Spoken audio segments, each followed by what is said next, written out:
ചെയ്യുന്നത് എന്താണെന്ന് വെച്ചാൽ നമ്മുടെ ഒരു സാഡ് ന്യൂസ് പറയാൻ വേണ്ടിയിട്ടാണ്. നമ്മുടെ സിംഗർ ബർഗർ ക്ലോസ് ചെയ്യാൻ പോവാണ്. ക്ലോസ് ചെയ്യുന്നതിൻ്റെ റീസൺ എന്താണെന്ന് വെച്ചാൽ നമ്മുടെ സെയിൽ ഇപ്പോൾ നന്നായിട്ട് കൂടി. നിങ്ങൾ വിചാരിക്കും ഇപ്പോൾ എന്താ സെയിൽ കൂടി എന്താണ് ക്ലോസ് ചെയ്യണമെന്ന് ചിന്തിക്കും.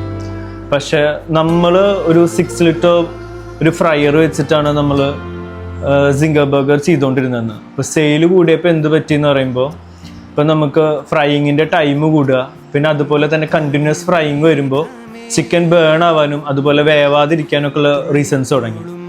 ഈ പ്രോബ്ലം സോൾവ് ചെയ്യാൻ 2 സൊല്യൂഷനാണുള്ളത്. ഒന്നിത് സ്റ്റോപ്പ് ചെയ്യുക, അല്ലെങ്കിൽ ഒരു വലിയ ഫ്രയറിലേക്ക് പോവുക. ഒരു വലിയ ഫ്രയറിലേക്ക് പോകാന്ന് പറയുമ്പോൾ പിന്നീട് നമ്മൾ ഫ്രൈഡ് ചിക്കൻ അങ്ങനെ ഒരു സെക്ടറിലേക്ക് പോകണം. എനിക്ക് അതിലേക്ക് പോകാൻ താല്പര്യമില്ലാത്തതുകൊണ്ടാണ് ഞാൻ ഡിസിഷൻ എടുക്കുന്നത്. പക്ഷേ നിങ്ങളാരും സങ്കടപ്പെടേണ്ട കാര്യമില്ല. നമ്മൾ വിത്തിൻ 2 ഡേയ്സിൽ ചിക്കൻ റിയൽ നമ്മുടെ ചിക്കൻ പാറ്റി വെച്ചിട്ടുള്ള ഒരു 4 ബർഗേഴ്സ് നമ്മൾ നമ്മുടെ മെനുവിൽ ആഡ് ചെയ്യുന്നുണ്ട്.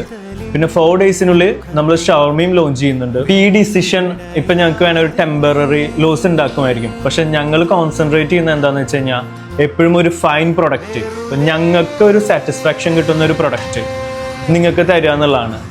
ആൻഡ് അത് ഞങ്ങൾ തുടർന്നുകൊണ്ടേയിരിക്കും. Stay tune for more updates.